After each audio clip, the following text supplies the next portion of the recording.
for this episode of 3 Count Wrestling. I'm sitting here with your boy James Ellsworth. So Ellsworth, thank you for joining me, man. I appreciate it. I watched your career going to WWE and everything. Heck yeah. So I guess we could toast to that. Already took a drink. All good. Sorry, I'll take another one. I know, right? So getting into it, what inspired you to become a pro wrestler to begin with? It's the typical story. I was 5 years old, turned it on for the first time, seen the Ultimate Warrior. I was like, oh my god, this is like the coolest looking human being I've ever seen in my life. It's like, no, seriously, with the colors and everything, he was dope, man. Yeah, it's probably 1989. I was 5. Yeah. And very early in the Warriors WWF career, and I was like, man, this looks cool. And then so I started watching. But I didn't know I wanted to actually become a wrestler until the Iron Man match, WrestleMania 12, Shawn Michaels and Bret Hart, and just the emotion Shawn showed after he won the title. I was like, wow, I want to do that one day. I want to be a wrestler. Look how happy he is. So I was like 11 at the time, 10 or 11. And that was a classic match, too. Yeah, it was an awesome match. And right ever since then, I knew that's what I wanted to do, was be a WWF, now WWE wrestler. Yeah, that's awesome, man. So when you first started, how was your first match and how did it go? Where was it? Was it a big crowd, small crowd? How was that? How did that go? Funny story, and I told this on the Jericho podcast, Talk is Jericho. I was 17. I was like 3 months into training, and at the wrestling school they used to have birthday parties where they like throw a birthday party for a kid at the wrestling school, and then we have like a wrestling match for the kid.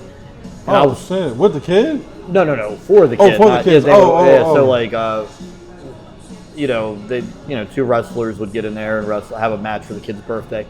And I remember that particular Sunday, there was only 2 people there, me and this girl named Alexis Laree, and she'd been wrestling for a little while, and I hadn't had a match yet. And we were the only 2 there, so they were like, well, you got to have the match. And I looked really young. I was 17. So they put a mask on me. And so this was my first match. There was probably 20 people there, mostly kids and some parents. And I had a mask on, and this girl's elbowing me in the face, and the mask is going sideways, and I can't see. And it's funny, my first match was against a woman. Because later on in my career, I would wrestle women on television. So that was my first match, and here's the coolest part of that story. That woman later on became Mickie James. Get the hell out of here. So my first match was against Mickie James. Mickie James, wow, and she was Alexis Laree back in her indie days. That's awesome, man. So before WWE, you were grinding it out on the indie scene for over a decade. What kept you motivated during that time? Man, so there's a lot of ups and downs when you're an aspiring wrestler that wants to make it. Me, I'm very small. I don't look, GQ. It was very tough for me, but at the same time I was having so much fun and enjoyed myself and just loved it so much that I'm like, man, if this is all I do is just indie wrestling, and I was wrestling like some childhood favorites on the indies like Tatanka, Shane Douglas, Nikolai Volkov, like Matt Hardy. I wrestled a lot of big names on the indies before my WWE career, so I was having fun, but the goal was always WWE, and I kept thinking to myself, how do I get there? And I remember my trainer Axel Rotten, who he was an ECW original. He always would tell me, man, you got to learn how to do all the stuff, all the small stuff so well. You got to learn how to tell a story. You got to learn how to throw a good punch. You got to learn your facial expressions, and you got to learn how to talk. And so I did all that, and I also, when I was in dressing rooms or locker rooms with former WWE talent, I would ask them to watch my match and to critique me and just get all that information. I figured if I had enough information from the right people, I would somehow, some way, eventually get to WWE. Get there, So that's funny you say that, because my next question is, how did that first opportunity with WWE come about? How did you know, or when did you know you were going to be facing Braun Strowman? So when WWE comes around your area, if you're a local wrestler, and anyone can do it, any local wrestler can do it, you sign up to be an extra, and you send them a resume, and they're not looking for the big or the best or whatever, they're just looking for bodies for their guys. Whether you're a security guard for the day, like that runs out and stops a brawl, or sometimes you're a trainer in the back checking on the wrestler like a fake doctor or whatever, you're an extra. Or you can have a squash match. You're just a local guy that gets beat up real quick. You're really not that important. You're just an extra. They're not looking to sign you. But, of course, they look at everybody at all times. But, of course. So anytime they would come in the area, I would sign up to be an extra. And, sometimes I would get booked and sometimes I wouldn't. But the match with Braun, that day we were there was like 6 of us extras, local guys. And Arn Anderson was the agent for the match, and he said, "Oh, you guys all line up. Whoever throws the best punch is going to get the match with Strowman." Yeah, because that first thing you did was throw a punch, right? Yeah, because we had to hit him twice in the match. Yeah. So Arn picked me first because I was the smallest guy, and they want smaller guys up against their superstars to make them look larger than life. Yeah. Oh yeah, I threw a punch, and Arn was like, "All right, you got the match." He didn't even look at anybody else. I was like, oh shit! Cool. And so I was like, "Oh man, this is great! I get to have a match on Monday Night Raw. It's probably going to be my only match ever on WWE, but at least I get to have one." Yeah. And that was my mentality. I knew it wasn't going to turn me. Well, I thought it wasn't going to turn me into a superstar or whatever. A lot of these. Yeah. For a lot of people, that's like the main thing. Like I had a match. I'm happy. Yeah. You know So what I mean? it depends on where you draw that line, where you're happy, right? And I wouldn't have been.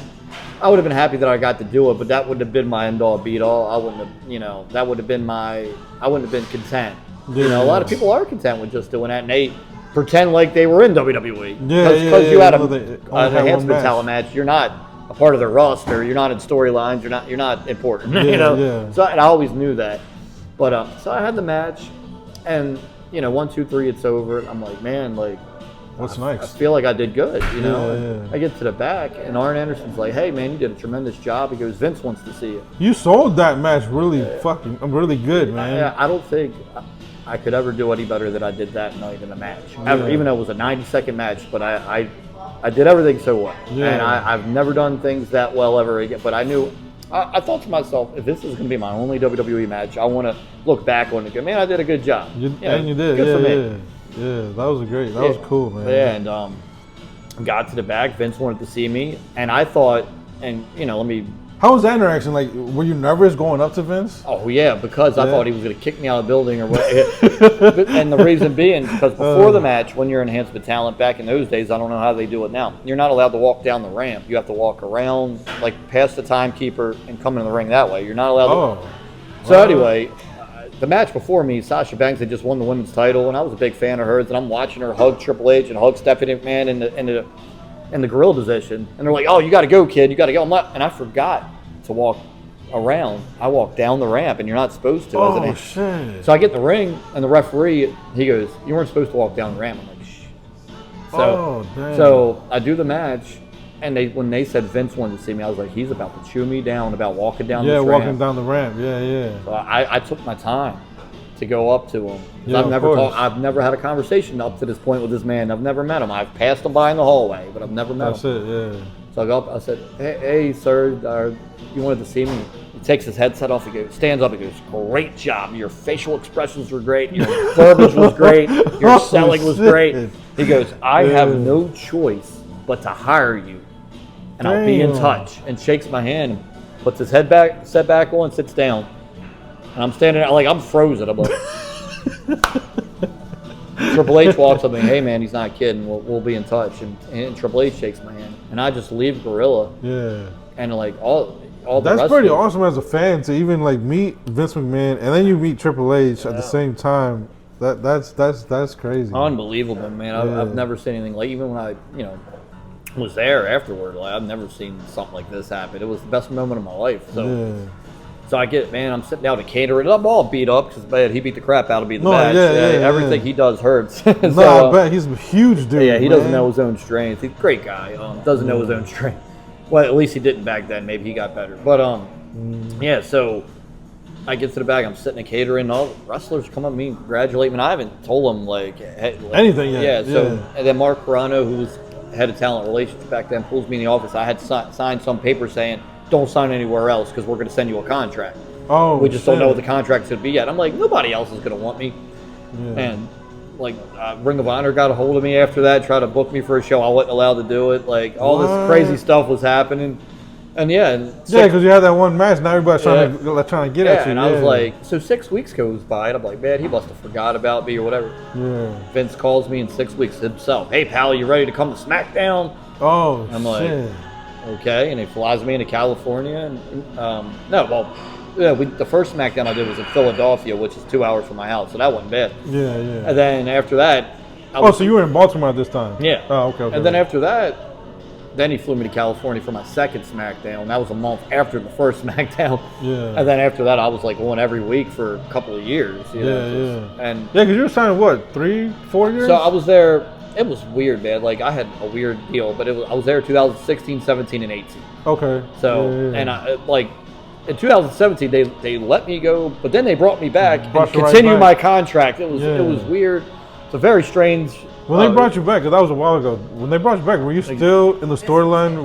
Oh man, you got yours first. Oh yeah, that's crazy. This isn't fair. I ordered my first, damn it. When you came back, were you still in that same storyline with Carmelo? Yeah, like it was weird. They let me go for like 7 months, and they called me back. Oh, never mind, we're bringing you back. Like, I was like, I have all these independent wrestling dates. Oh, and they were like, you can still do those. We just won't have you do house shows, but we need you for TV. Yeah. So then I wasn't able to sign anywhere else again. Like, damn. So I just, because they continued my contract. So I got to have my entire contract, which was great. Yeah. So I never officially was released. And then the last day of my contract, the day before my last day, they had like, they didn't know what was going on. So they just had Paige fire me on SmackDown when she was the general manager. Yeah, she was. So that was the day before my contract was up, because they didn't know she was injured, right? That's why she was doing the general manager. Yeah, thank you. So yeah, that's but I was very thankful that they did bring me back and finish my contract. Yeah. That was very nice of them. Oh, look at this. This is Pfeiffer's amazing. in Pasadena. If you've never been. Oh. Yeah, shout out to Pfeiffer's in Pasadena. Oh my God. This is amazing. That's a burger if you ever had one. Oh man, that's delicious. Oh my God. So yeah, that's how all the logistics of it went down, like how I got there and how the contract stuff worked. That's awesome, dude. What a time to be alive. No, seriously. So with that, before you went out, I think it was before you went out to Braun Strowman, you said any man with 2 hands has a fighting chance. Yeah. Did you think that line would actually catch on the way that it did with the fans? You know, I didn't think that at all, but I did think it was a really good line, because I was like, I knew I was punching him twice. So Jimmy Jacobs, shout out to Jimmy Jacobs, loved him. He was the writer for that promo. And I said, hey, can I add in any man with 2 hands has a fighting chance? A couple days prior, I was watching Rocky V, and he says in Rocky V, you go find it, well, I just figure if you have 2 hands, you have a chance. He says that. So I was like, man, it's a good line. And I turned that into any man with 2 hands has a fighting chance once I knew I was hitting him twice. I was like, can I say any man with 2 hands has a fighting chance? Because it's like, I know I'm going to get killed, but I'm going to try anyway. He's all right, that's a great line. Go ahead and say it. Oh, shit. If he would have said no, I'd have never said it. Yeah, Thank God, Jimmy Jacobs, shout out, I love him. Yeah, let said, you go have some creativity with it. That's awesome, and he let me say, and you know, it's crazy. I'm just an extra. I shouldn't be asking the writers to do anything, really. Yeah. And he just let me say it, and that was. I'm very proud of that, because that was my line that I came up with, and it stuck. And you know, I still have people come up to me at amusement parks or the Walmart or Target or the mall and say that line to me. I was about to say, I think I heard somebody say that at the last show that we were at in Baltimore. After WWE, do you remember the first time you had a fan recognize you? How was that interaction? How did that feel? So, yes, you know, it's crazy. Yes, I do. I was at a Nationals. I'm a big Orioles fan. The Orioles were playing the Nationals. In D.C. or in Baltimore? In D.C. I went to Nationals Park, which Cannon Yards is so much better than where the Nationals play. Oh, relax. It's not even close. But anyway, so I walk in, my friend Mike, and he's a Nationals fan, so we go there, have some fun, watch this game. And fans, this is right after the Strowman match. I only had done the Strowman match. Oh, only the Strowman match. match. Yeah, that's the only thing they've seen. And, you know, of course, we had all those memes online after the match and all that. So walking there, this couple right away recognized, like, buys me a beer. I'm like, wow, that's cool. You know? And then it happened a couple more times while I was there, but I remember that being the first time. And then the coolest thing that happened, this is a couple months later when they came out with the T-shirt. I remember being in, it's called Gershbach's here, it's in Glen Burnie. It's a grocery store. I was in a grocery store. And I'm like walking up and down the aisles, and there's a picture on Facebook of this. There's a kid wearing my T-shirt in the grocery store. In the grocery store? Yeah, oh, yeah, snap. And I go up to him, I'm like, hey man, that's a nice shirt. And he's freaking out. Like, oh my God. Like, to me, that was the coolest interaction to this day I ever had. Because I'm like, this guy's wearing my t-shirt in the grocery store. And I'm just here grocery shopping. Yeah. Like, that was, so that's always cool. That's always, man, you dream of stuff like that. It's pretty cool because, like, you see these people on TV and you're like, whoa, they live a larger-than-life lifestyle. But then you bump into them at the grocery store buying milk and eggs for their house. Like, it's crazy. Oh, yeah, dude. Yeah, we're all human, man. We all got to eat. Yeah. Yeah, I'm sitting here with you right now eating a burger. That's crazy. And I come from, dude, I grew up in Baltimore in the hood. And yeah. I don't want any sympathy for it. I got out and did well for myself. But I grew up with practically nothing. So, like, I don't need anything, man. As long as my kids have food and a roof over their heads and my wife. And that's what's important, man. I don't need to buy myself a boat or a yacht or a jet Lambo ski. And all that like, I'm shit. Good, bro. Yeah. Like, I'm good. Yeah. They say that having your family and having love from your family is the biggest form of wealth you could ever have. Yeah. And I feel that. I have 5 kids myself, so I get that, man. 100%. You got 5 kids? Yeah, 5. Yeah, man. Right, they love seeing this stuff. Like my oldest son, he's 13, my stepson. When I told him about the interview, he was like, "How? What? Where? How did this happen?" Well, you took a chance and it paid off. Yeah, exactly. That's what I told him. I was like, "You gotta take chances, man." 5 kids, all by the same woman? No. So I have 2 stepkids, 2 okay. kids from my current wife, and then my oldest daughter is from my. You have a Brady Bunch. Yeah. I got a whole basketball team. You know, my 2 kids were by a previous relationship and not by my current wife. So. Oh, okay. Because you have what, 3 kids? 2. 2. Okay, 2 kids. Yeah. 2 daughters, 13 and 10. My oldest just turned 15. It's it's a handful, but I love them to death, and I'll do anything for them. Always, man. So after your Braun Strowman match, you had a feud with AJ Styles, and you were working also with Dean Ambrose. Right. How was that feud? How was it working with those 2 individuals? And is there any backstage stories you can tell us here? Yeah, so the first SmackDown I did was in Philly, like I said earlier. And I was supposed to team with AJ against John Cena and Dean Ambrose. Oh, they did a story where it's AJ's the heel, and he's looking for a partner. Daniel Bryan was the general manager at the time. He said, if you don't find a partner, we'll find one for you. So he's looking for a partner. Everybody's telling him no because he's the heel, he's the bad guy. So right before the match, Daniel Bryan's like, AJ, did you find a partner? No, who you got for me? And he pulls me in the screen. And this is Philadelphia, and I only had done the Strowman thing. Big pop. First time I ever experienced a pop from the crowd like that. That's crazy. You experienced a pop and you've only had 1 match. Yeah, dude, it was nuts. Wow. So, big pop. And then when I'm coming out the ring, The Miz comes out and beats me up on the ramp, and he's AJ's partner. So when The Miz beat me up on the ramp, they're like, hey, man, we got a couple more weeks of TV to get through, and then after the pay-per-view, we'll bring you back, and you'll face The Miz for the Intercontinental title in SmackDown. So I'm thinking this for a month. Yeah. My God, I'm going to face The Miz. And I started thinking, this is wrestling. Will they have me beat him because there'd be a big upset and I'm the Intercontinental Champion? Or Yeah. So for a month, man, I'm watching The Miz's matches on YouTube and WWE Network and all this, just getting ready for The Miz. And The Miz is a great wrestler, right? Oh, yeah. He like, I mean, as far as a person, too, he's a great person, right? Yeah, he was great. He helped me out a lot, too. So I get to SmackDown a month later, and they're like, I'm walking in, and Adam Pearce comes to me. He's like, what if I told you you're pinning the world champion tonight? And I was like, I'd call you a liar. He goes, I don't lie. And I was like, whatever. I'm facing The Miz, you know? And what? So I sit down in catering to have breakfast, and AJ comes and sits with me. He goes, hey, man, you and me tonight. I go, why are you guys ribbing me? He goes, what do you mean? I was like, you guys are ribbing me. You and Pierce, and I said, you're all ribbing me. What? He goes, okay.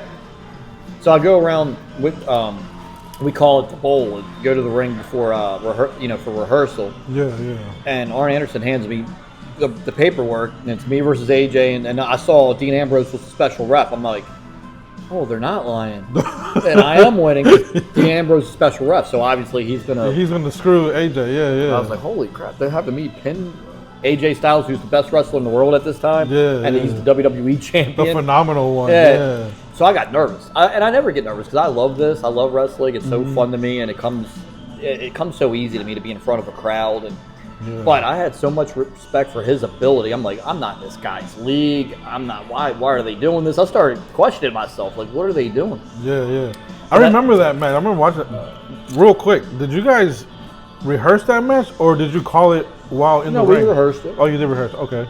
And we go out there, and I'm so nervous, man, because Yeah. I had so much respect for him. And as time went on, I wrestled 3 more times after this, and I was never nervous with the big guy because he was so cool, AJ. Yeah. But we do the match, you know, fucking, and I win. I'm like, holy shit, they just had me pin the WWE champion. And they're like, oh, you're gonna get a title match next week. I'm like, what is going on? Yeah, because the first one was a non-title match, right? Yeah. I was like, what is going on? Like, so we had the title match. That was in San Jose, California, where we had the non-title, and they had me pin him. And then the title match, I won by DQ. That was in Denver, Colorado. And then we had a ladder match for my contract, and that was in yeah. I was in Canada. Oh shit. Yeah, loved it. AJ and Dean Ambrose. I miss Dean Ambrose. Well, John Moxley. I think we all do. Yeah. I miss Dean Ambrose. He was so entertaining as Dean Ambrose. Did you see what happened to him not too long ago when he landed on a spiked bat and the shit got stuck in him? And if you know him, you know he's happy to do it.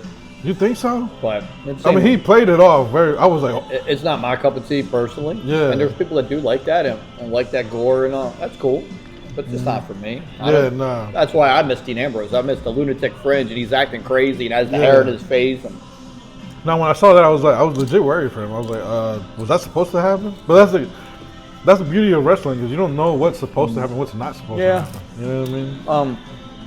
I much prefer him as Dean Ambrose, being a lunatic fringe, a goofball, and having good matches. The Shield and all that. Yeah. But those are good times. People love John Moxley. They do. And, they do. I don't hate John Moxley, but I just love the Dean Ambrose character, and I got to be a part of it, and I thought it was great. Yeah. It was really cool. So in WWE, you were known as an underdog, and then you kind of turned heel. How did that feel as far as your character shift? Like, how was that for you? Well, going back to Moxley, Ambrose, we had really good chemistry. We both felt it. We're having a lot of fun together. So when they did it, him and I were like, yeah, this sucks. We felt like we could do more. But Carmella had pitched the idea to be with me to Vince. Oh, that was her idea. Oh, shit. I didn't know that. Because she wasn't doing much at the time. She was like losing to Nikki Bella all the time. Not in any title picture, not doing much, you know.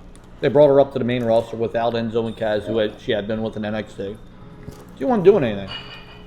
And if you're not doing anything, a lot of times you get lost in the shuffle and you might be released. You might be released, yeah. So she's smart girl. Sees I'm getting over, and she said somebody in the girls' locker room were like, just making small talk, like, I wonder what they're going to do with Ellsworth next. Maybe they'll put him with one of us. That'd be funny. And she just stayed quiet. She took that idea and went. Yeah. Oh, she's smart. Very smart. Yeah. And Vince. Because it worked. Oh, my God. It worked so good. It was so good. So right away, Vince was like, all right, turn him on Moxley and put him with Carmella. And, like, they needed a way out of the TLC finish anyway. It was a TLC match with him and AJ, and AJ was winning. There was always the idea of maybe I go with AJ, because AJ had cut a promo on SmackDown saying, you know, he's the one doing this to you. He's the reason I keep beating you up, because he keeps pushing my buttons, and I'm the reason you're a star. Because you beat me, because you're a star. And he was like, so they did the promos, so you could tell they were setting up for me to turn on him to be with AJ. And Vince just loved the Carmella idea, and we were off to the races with that. Oh, that's awesome, as being a heel. Yeah. Oh, that's cool. So you were the first man to win the women's Money in the Bank match, kind of. What was the reaction backstage and from fans that you ran into? Man, if you watch the video, when I'm going up the ladder, the crowd's cheering loud. They're going fucking insane. As soon as I grabbed it and gave it to her, though, they started booing. Yeah. So I think they wanted me to take it for myself and just have it and run. And I think they're like, let's see where this goes. Which I heard was an idea that had been floated around. Yeah. So afterwards, I don't know. It was a good piece of business. We always knew we were doing the second one, on SmackDown to pop a rating after that. So the ladies love me. But The ladies love me. no, that's why Carmella pitched for me. So anyway, so yeah, like backstage after the Money Back was funny. Everybody was kind of high-fiving me, laughing about it. Like everybody thought it was good. That knows the business real well. Like knows it's going to create controversy, and we'll pop a rating on SmackDown to do the second one. That was always the business plan. Then the girls, they had all the WWE girls like tweet out, "Oh, this is nonsense," and like I was like tweeting back, like crapping on them. Yeah, just talking shit online just to make the storyline pop more. I remember Bailey had said something. I can't remember because the burn was so. That's back when she was doing the hugger gimmick. Yeah. She had tweeted something about it, and I retweeted and I put, "Go hug yourself, Bailey." Like, shit. I remember she saw me after, like, not too long after that. I was like, I had no comeback. I had nothing. It was just so funny. Yeah. What do you say to that? Like, oh man. Yeah, but it was very business, esque backstage afterwards. Everybody's like, "Oh, good job," and that was hilarious. That's a good piece of business. Yeah. So looking back at your career in WWE, is there anything that you would change about how the storyline played out, or are you happy with the way everything went by? I thought they could have did even more of Carmella and I. Carmella and I wound up doing like 13 months together on television, which was great, but I think I would have paid it off with me turning on her, had enough like of her using me. And they never got to that. I never understood why. Yeah, they didn't get too much into that. I kind of asked Vince after I left, and he was like, "Oh, well, we can always come bring you back with her. You always have her back." That's the way he explained it. But that phone call didn't come yet. I think I should have costed her the title, and because she's been using me the whole time. I helped her win the Money in the Bank. I helped her retain the title, and I got nothing out of it. She's not my girlfriend. She's not hanging out with my, other than when I'm helping her win matches. She's not hanging out with me. So I felt like I should have had enough of that and cost her the title. That's how I felt like it should have went. It could have gone. Yeah, you could have stretched out the story a little bit more. Oh my God, it just never had. Which was fine. I had a great time with her, and it was good. Yeah. But that's the way I personally would have did it. But, to each his own. I'm glad maybe it's a good thing we never turned on each other, or whatever. Yeah. So now after leaving WWE, you stayed active in the indie circuit. How has WWE affected your indie career in a positive way? Oh man, with the fans, interactions. Well, now before nobody knew who I was. Now, pretty much every wrestling fan knows who I am. So, and promoter. So financially, the indies are great. If you know how to hustle, which I do, because I hustled for so long before WWE. And the fans, for the most part, wrestling fans are so cool and so positive. So, you get your online trolls. Awesome, man, yeah. But I have thick skin. I don't worry about any of the online stuff. Yeah. My resume speaks for itself. Like, I'm clean. I'm a clean guy, clean criminal record, I have wife and kids. And, you get fabricated stories and all, but I don't worry about that. I because most fans are positive and nice, and I love meeting them in person like this, and like at signings and shows. Yeah, I see you do a lot of signings. You were at WrestleMania. WrestleCon? Yeah, WrestleCon. Yeah. Doing autographs and meeting fans there too. Dude, it's usually very positive. So I focus on that rather than anything, and it's been such a blessing to have had that WWE run and do everything since. Yeah, that's awesome, man. So now, you had it before, but like you just said, it got better afterwards. You have your own promotion called Adrenaline Championship Wrestling, ACW. What's been the biggest challenge running a wrestling company, either before or after WWE? Well, it's a great question. There's a lot of challenges to it. I'd say just, keeping up with the times and giving people what they want, and you can't make everybody happy. You're not going to make all the fans happy. You're not going to make all the wrestlers happy. But you do your best. Everything about it's challenging. Dealing with venues, dealing with state athletic commissions. There's a lot of challenges to it. I've been doing it. This is my 16th year promoting shows. So I've found a groove with it, but there's always new challenges. There's always like, hey man, like this venue might not be able to do the show now, and you got to switch venues or something crazy happens. Yeah, stuff. Yeah. So I think the biggest challenge is it's on you. Everything's on you. Everything. It doesn't matter if it's not your fault. It doesn't matter if people are happy or not happy. It's all on you. They're happy because in their eyes, you, or they're angry in their eyes because of you. It's no one else's fault that deals with the show. It's yours. So that's the biggest challenge, is just everything being on you. So do you see yourself running a promotion and possibly signing again to either WWE, AEW, TNA, Ring of Honor? Are you waiting for that phone call, or are you kind of like just focusing on your promotion now?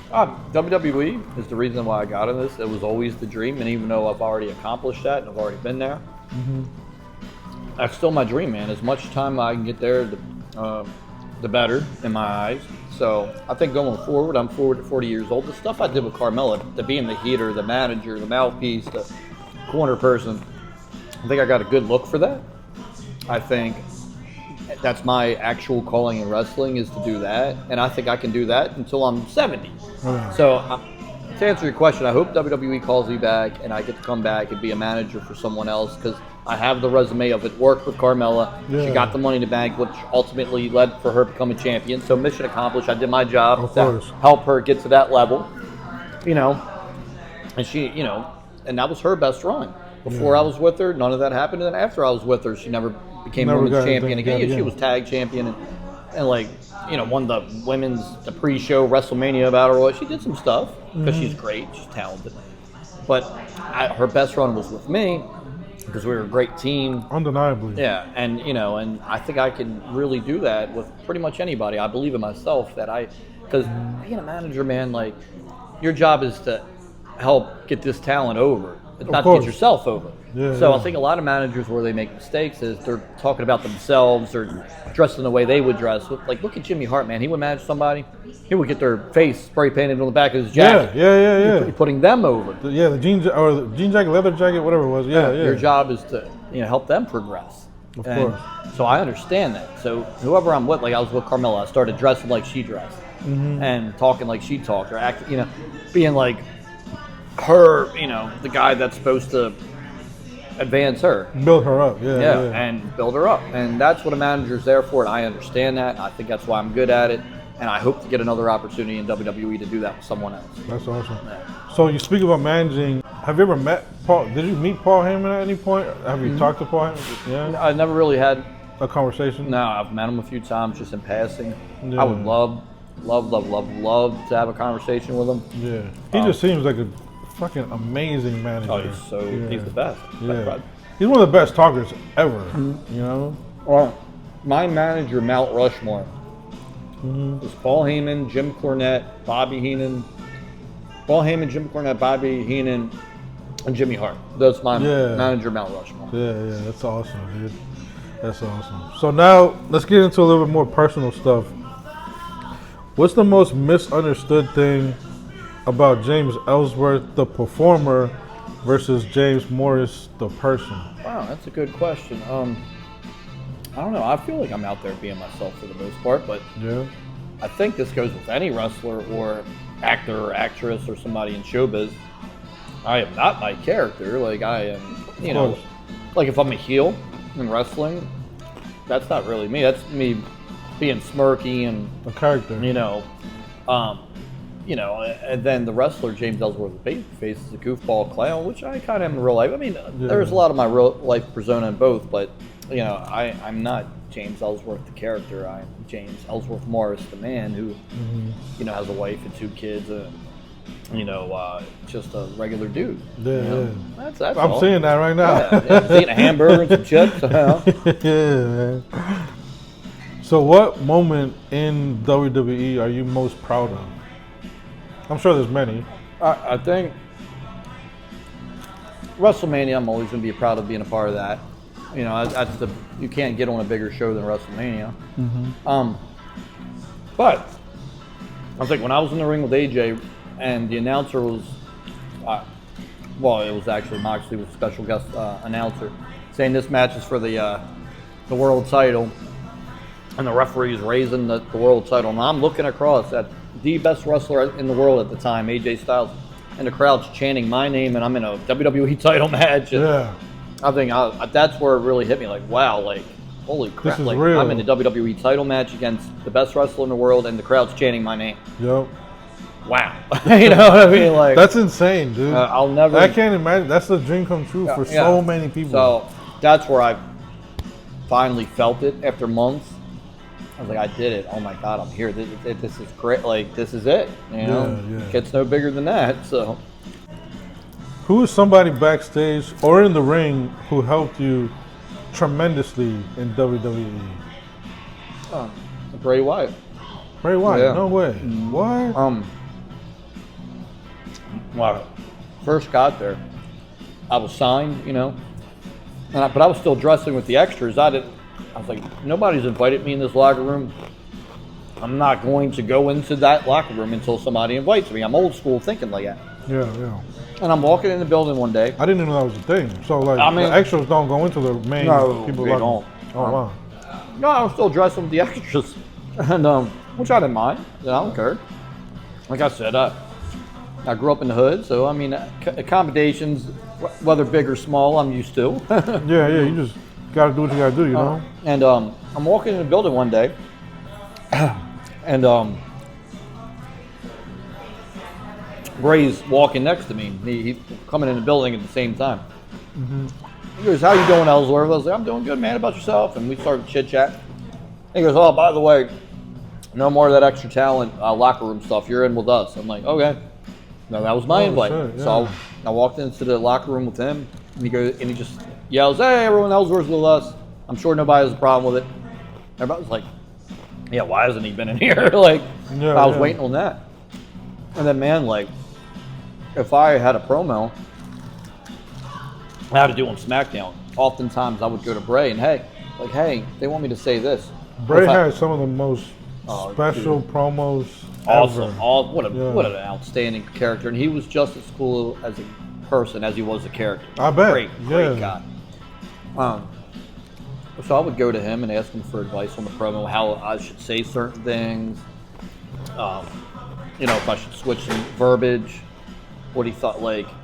And he would always help me, man. He's just so cool, such a cool guy. Now, I remember Extreme Rules. So I've been doing that with him for a couple of years, just asking him every now and then, like, what he thought about the promo they'd given me and what I would say. Extreme Rules 2018, he had a promo to do, and he came to me and said, "Hey, man, what do you think of this?" And I read it, and I was like, what they had written, and I was like, He's like, no, tell me what you think of this. I'm like, kind of sucks. He's like, "Oh, no, it's effing garbage." Like, whatever they had written for him. So he just wrote his own stuff. And he was so good at it. Not everything everybody's going to write is going to be good, right? Of course. The writers have a hard job there. They really do. Like, they got so many personalities that they got to write for. Every week. How do you know? Every week. Yeah. On Raw and SmackDown and NXT. So it's like 200 shows a year between the three and the premium live events and all that. So they're writing 200 shows a year. They don't know. They 200 shows a year, they're not going to be perfect every time. No, of course not. You can't. I think they get a lot of slack, and they really shouldn't. They're working hard. Yeah. And but yeah, he didn't like whatever particularly was written for him that day, and he asked me to read it, and I read it, and he could read my body language, like, oh yeah, so I'm not the only one that thinks this sucks. And he just switched it. I don't know. I didn't say, hey, say this. I just told him what they wrote. Well, I didn't particularly care for it, and he didn't either. With it. Yeah. That was cool. I thought that was really cool. Obviously, we lost him too young, and I don't way know, too fast. And only God knows why, and it sucks. And what a great guy. And it really sucks because I remember watching WWE, obviously, and he made his return, and I was so excited because he finally came back. And then, in my opinion, his last match with LA Knight, I was like, this could be so much better. It was like sponsored by Mountain Dew, and Mountain Dew was a part of the match. Yeah, all of that, and like I was like, this could be so much better. He deserves so much more, and I was waiting for that to come, and unfortunately, it just never came, man. Yeah, him and Alexa Bliss together were great. Yeah. That was pretty good, and she still like pays her respects to him every time she goes out there. So that's pretty cool. Oh, she's awesome too. Yeah. But yeah, she really turning that page and becoming that character with Bray did wonders for her as well. Anything he touched turned to gold. The Wyatt family. Yeah. The stuff with her. Anything he did was great. Everything, yeah. So I know you mentioned you have your wife, your 2 kids, and everything. What does a day off look like for James Ellsworth? I've been watching old sitcoms with my wife. That's our favorite thing to do. Like right now, we're stuck on Beverly Hills 90210. Oh man, She's never seen it. yeah. Oh, okay. We're on the final season now. Or season 10 of the original. Yeah.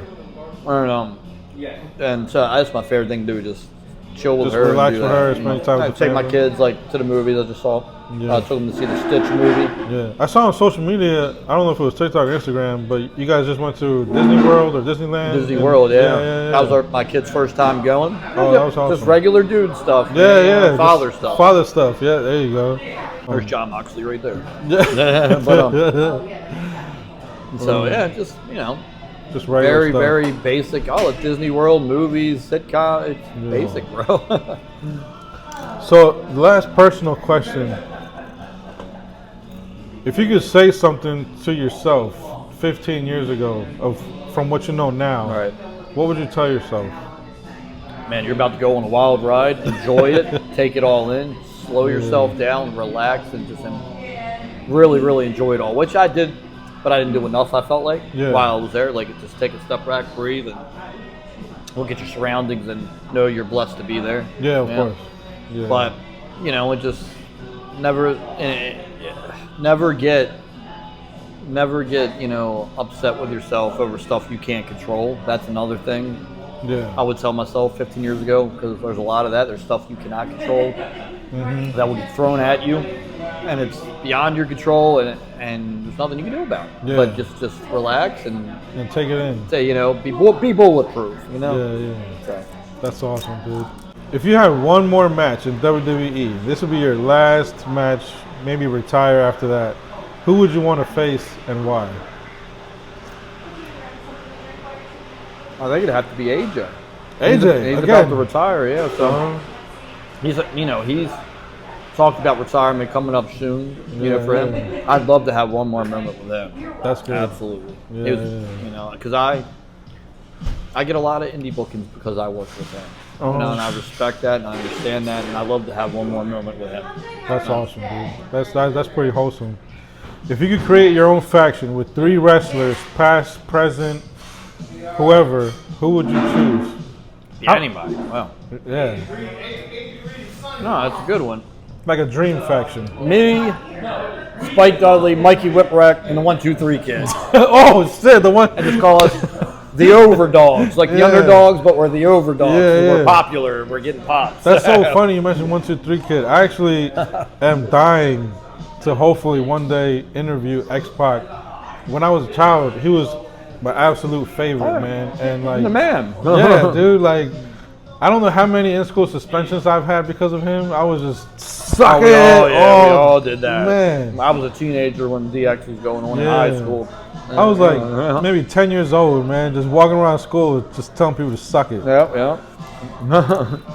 All right, man, so we're almost finished here. I just want to ask you some quick rapid-fire questions. I like doing these because people just say the first thing out of their mouth. So first rapid-fire question is, favorite wrestler catchphrase? Suck it by DX. Yeah. Favorite wrestler finisher? The sharpshooter. I always liked the sharpshooter. I used to put my little brother in it all the time. Yeah, that's a good one. Favorite wrestler theme or the best wrestler theme song? Best wrestler theme song of all time. It has to be the New World Order, right? Yeah, that's pretty cool. Yeah. Yeah, that's so classic, man. Your favorite wrestler from the Attitude Era? Shawn Michaels. Shawn Michaels? Yeah, that's cool. Favorite cartoon growing up? Teenage Mutant Ninja Turtles. Hell yeah. Oreos or Chips Ahoy? Oreos? I like Chips Ahoy, whatever. One word to describe your wrestling journey? Epic. That's good, man. James, thank you, brother. Thank you, man. I appreciate nice talking to you and eating with you. Man, yeah. He's paying the tab. Of course. And then shout out your social medias and everything so everybody can check you out there. Check me on Twitter at Real Ellsworth. Check me on Instagram at James Ellsworth Wrestling. Check out my wrestling promotion, acwtix.com. And on TikTok, look for James Ellsworth. Duh. There it is, man. Appreciate you, brother.